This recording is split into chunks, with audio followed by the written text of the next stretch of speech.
Welcome back to Phinys Garage. I'm Gray, and today we're going to be working on the 96 Montero. Well, not really working on it. We're going to be tearing it down. It's been quite a while since we last worked on the 96 Montero, and you can see there's a whole lot of stuff missing. I don't quite remember what I took off in the last video, but the plan is to take all the salvageable parts off this car, put them in storage or sell them, and then take the car off to the scrapyard. So today what we're going to be doing is we're going to resume working on the engine bay of the car here. You can see there's obviously a ton of stuff missing. I want to try to get this intake off. I had it plugged for the longest time because I didn't want any wasp or mud daubers to go down into the engine. Not that it would matter because this engine's seized anyways, but I didn't want to get a little bit surprised working on this thing. So we're going to end up taking this off and see if there's anything else we can take off. I kind of want to take off this aluminum stuff here. I don't even know how we're going to get, how that comes off. Might take off these gears, because I think someone might want to buy these. I don't know if you can get them anymore, but it might be useful. Haven't been able to do a whole lot of work on the 99 Montero because it's been raining every single day for the past 2 weeks. But what we are going to do is this car is basically going to help us out in another project. So this car runs and drives, which means it has a battery in it. But my 65 pickup over there does not have a battery and it does not run. So I'm going to take the battery from my 99 Montero and take it over there and put it in the 1965 pickup. So I'm really looking forward to that because I want to know, does that straight six turn over? Does it start? Will we even be able to get it to move? The truck does not have brakes, so we won't be driving it anywhere. So in the meantime, this car will not have a battery. It won't be able to start. It will not be able to run. So we'll either have to buy another battery for this car, or I take the battery back from the truck and put it in the Montero. Now originally, I did want to keep this intake and put it on the 99 Montero because I really like the look of this, how it has this logo on here, the V6 3000, but unfortunately this is not the same engine that's in the 99 Montero. Now they are only 3 years apart and they share mostly every single component, interior, exterior, except for, obviously the wide body part. But the engine is actually different. This is a 3000. This is a 3.5. So unfortunately that intake won't work. So that's why I'm not going to keep it. I might sell it, but the plan is to scrap it. So let's get to work and see how quickly we can take this intake off. And if we get it off quick enough, we might do some other stuff. So this is a 96 Montero, but if you do need any parts from like a 91, I believe is this body style, to a 2000, which is my body style, let me know. Now the parts for the 98 to 2000, the wide body Gen 2.5s, they are, they do vary slightly differently, but the interior is all the same. A lot of the components on the engine are the same, except for like the engine itself. So if you need anything, you can either hit me up on Instagram with what you're looking for, like send me a DM, or you can email me. My business email is in the description of the video. It's also on my YouTube channel. I will sell you parts for a really good price. Essentially, whatever I don't sell is getting trashed. I want to give people a good price because I want them to go to a good home and actually be useful, because otherwise they just get trashed, and that doesn't help anyone. Well, that's full of water. Well, we'll just put it in there anyways. Alright, how do we take this intake off? Well, looks like we got some bolts here.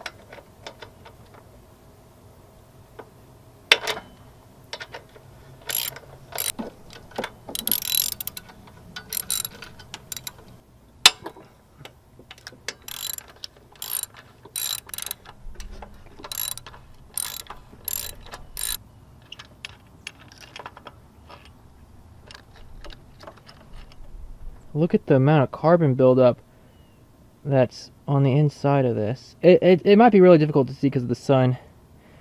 I don't know what this is. Kind of looks like a thermostat. Could be totally wrong. I probably am wrong, but that's what it looks like to me.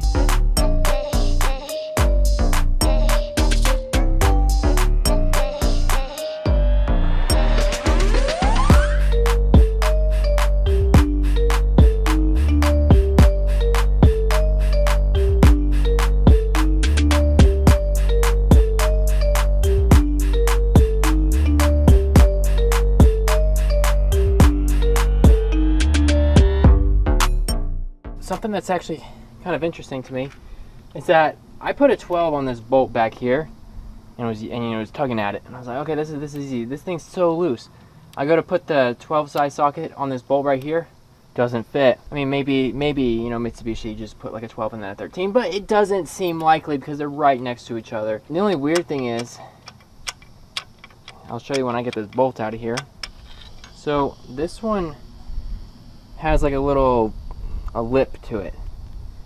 Now this other bolt back here, this 12, I'll pull it out. It doesn't.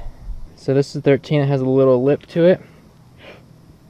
And this is the 12, it's just flat. If someone has any knowledge of why they're different, they're literally right next to each other. One goes here, the other one's literally right next to it. It holds this bracket on. I was so confused on why it wouldn't come off because I was like, I'm pretty sure I got all the bolts off of it. But if you tug at it, it's not budging. I took a closer examination. If we come over here to the driver's side of the car, we can see there are 2 bolts right there that are holding, I guess, something onto the intake. But I don't think that would be the reason why it won't budge. But we're going to take those 2 bolts off. So maybe I'm just overthinking it, and maybe it's something, it's not as hard as I'm thinking it is, but for whatever reason, it won't budge. Mitsubishi might have outdone themselves and made probably the most impossible to get to bolt I've ever experienced in my life. So this one up here, that's not a problem. That's really easy to get to. But this bolt down here, this tube is in the way. And I was like, okay, well, you know, maybe I can get to it, you know, with a socket and a ratchet. No. You know, you can't even do it. Maybe you go from this side, but it's just like a really big pain. So then I'm like, all right, so then maybe what I need is not a ratchet. Maybe I need a wrench. You put the wrench on here and you can't get it because the top of the wrench is colliding with this tube here, so you cannot put it in there. That only leads this in. Unfortunately for us, there's not enough room. You could almost get it on it like this, but you're not quite on it, and you're gonna slip it off. You're basically gonna strip the head of the bolt. The only way I could actually see it being possible using a wrench is possibly coming from underneath, but I'm not gonna get underneath the car, and there's also no room to reach my hand up from underneath there. I'm gonna have to figure out how I'm gonna get that bolt out. I think that maybe what I can do is I can take maybe a longer extension and put it on my ratchet and try to go in between the power steering thing here and this pipe and see what we can do. Such an inconvenience place to put a bolt and a pipe. What was Mitsubishi thinking? I've made some progress on the bolt and I figured out how to do it. So I did take a ratchet to it for a little bit, but then it got stuck because there wasn't enough room in between this piece here and the bolt, so I couldn't do any more. Then I took to a wrench, but this was a pain because you only have about like this much wiggle room. So it was only turning like barely nothing. It was taking forever to do it. But now we're at a point where we can turn it with our fingers and get this bolt out of here. Let's see. The back of my hand is extremely dirty up against this part here. There we go. Got the bolt out. That's the back of my hand. That's the bolt. That little tiny bolt, was this like an inch long, was such a pain to get out. Mitsubishi, they placed this bolt in the worst place you could possibly put a bolt. Who does that? That's so difficult to get to. I can't imagine having to take this intake off every single time to do my spark plugs. So we're going to plop that bolt in the jar here. That's a size 12. I could take, yeah, you know what? I guess we could take a ratchet to it. There's enough room there. Or we could go the fun route. Use a wrench. It actually might be loose enough that we can just use our fingers here. The last bolt. There we go. Boom. Now this should just... Well, the gasket. Ah, here it is. I thought this was paper. But it makes a... So it's metal. Interesting. Would that be reusable? Since it's metal? Maybe. Not sure. We'll plop it in the little jar there. Now we got all the bolts out. I just noticed we have a few more things we have to do. There's this tube here that's connected. There's another tube there. So let's go and cut those. I noticed some of these tubes have like aluminum cabling in them, like this one, and then they're just covered in rubber, so you can't actually cut through them. We're about to find out. Let's just cut through this. Oh my goodness, there is a bolt hiding right there. I did not notice it until now. Let's take that off. It's gonna be a size 12. Let's see, are we gonna have to use an extension here? Maybe? Maybe not. Let's see.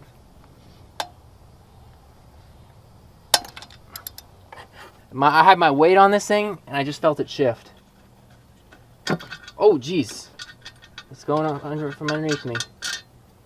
Short little bolt, put that in there. I don't think we'll have to take a mount to this at all. I think this thing's just gonna come right off. I'm actually very curious to see how dirty it is on the inside here. Best way to take this off, I think we'll go up in this way.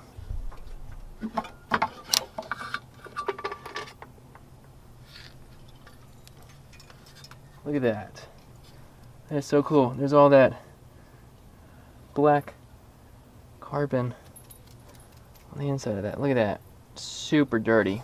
Very cool. You know, I know this is aluminum, so you'd expect it to be light, but for how big it is, I'm surprised by how light it actually is. Here's the ports for the intake. 1, 2, 3, 4, 5, 6. So let's see. This is the original gasket. You know, I'm going to say that these are probably the original spark plugs. I'm just messing around. It's probably been serviced. This car was taken really good care of until it ended up in the hands of the owner that had it before me. Then he trashed it. So I'm going to say this is not the original gasket. Usually when you service a car, I mean, some people replace all the gaskets, some people don't because they want to save money. Honestly, it could be the original gasket. I don't know. If we can't take off this part, I'm going to take off these gears because I'm going to keep them for maybe my Montero, or maybe if somebody needs them for their Montero, they can buy them. I don't know if they reproduce these, whether they do or they don't. I like original, better quality, better trust in the parts. That might be a 15 or 17. It kind of looks like a 17 bolt. So I'm gonna grab a 17 real quick because I don't have one out here with me. So I'm wondering, you know, I don't know how long this bolt is, but would you be able to use this bolt for the seatbelt bolt? I don't know. Some of the seat belts, they go like through the floor. Like if you look through the hole, you can see ground. And then some of them, they go to like the inner portion of the floor pans. Also, I hope this doesn't turn when I'm turning this. Oh, there's a lot of... How do you turn it the other way? How do you keep that from spinning? Do you turn these the other way? I've never taken these off before. Okay, I don't know how that comes off. I'm genuinely confused. Yeah, it's not going to do anything. It's just going to cycle back around and pop again. I'm so glad we got the intake off the car, because now we can continue to disassemble the engine for scrap or for parts that we want to keep, sell, or use for the 99 Montero. Since it is getting dark out, I'm going to tackle on getting those 2 gears off in the morning. Then we might dabble and see if we can get this off, but I don't think we'll be able to get that off because it tucks behind some other components, which I'm unable to get to. Boy, was this a difficult thing to get off. And I cannot imagine taking this off every single time in order to change out my spark plugs. We ended up getting this piece off. I thought the pipe was crimped, but it was actually just being held on by a rubber seal, and it just took a little bit of force and tugging, and eventually it just popped right off. If you remember, there was a component right here. Well, I ended up getting that off as well. It came off in 2 pieces. Essentially, all that I had to do was just take out 4 bolts. We got 1, 2, 3, 4, and this whole thing just slid off. Now, it did come apart because this piece goes here, I believe. Something like that, and then this piece goes on top, and that goes like that, and then it just mounts up right there. I will say, whenever I started taking that off, all this liquid started pouring out, and I mean, maybe if you can see down there, the concrete's all wet. It looks like it's coolant, and it might actually be coolant, which would make sense, because I thought that this was like a temperature sensor or something like that. Unfortunately, we were not able to get these gears off. We did take a screwdriver and jam it down in there so that it would keep this from turning whenever we would try to loosen the bolt, but it was bending the screwdriver. Since we were not able to get it off, there was only one other way to get these off, and that would be to take apart the top part of the engine here and then get through it from the other side. But I don't see that being really worth it because we're not keeping the engine and we're not keeping the car, so I don't want to go through all the trouble by disassembling like the whole engine just to get these gears off. There's not really a point to it. I'd love to save them and keep them, maybe use them, maybe sell them to somebody, but I don't really see that time-wise being worth it. So we're just going to leave them on the car. Unless someone who actually wants them comes out here and takes them off themselves, then they can do that. I really want to take off these tubes for the spark plugs because they are aluminum, but I don't know how much work that's going to be. I'm pretty sure I'm done taking everything off the engine that I want. aside from maybe like some canisters like there. I might take off, you know, the windshield wiper fluid box, this reservoir here, or the battery box. We might end up taking out the condenser because it's all aluminum and it would be nice to have that as scrap. But in order to do that, what we have to do is actually take off the front portion of the stuff here because you cannot get to the condenser unless you take this off. I really wish Mitsubishi made it so where you could get to it from the back here because there'd be nothing in the way. Nope. The bolts are right here, down there, and the same on the other side. So I got to take off the horn, this thing, I don't know what this is for, the fans, that one, and then we can take out the condenser and get it out of the car. But if we're going to go through all that trouble, these are aluminum, that's aluminum, we can scrap it. I thought, you know what, maybe we'll sell this, or maybe we'll keep it, but as you can see, it's got some damage to it, so I don't think I'm going to keep it. But thank you guys so much for watching today's episode. If you want to see more videos on the disassembly of the 96 Montero, the restoration of the 99 Montero, or the restoration of the 1965 pickup, then consider subscribing to the channel. But guys, until next time, I will see you later. Have an amazing day.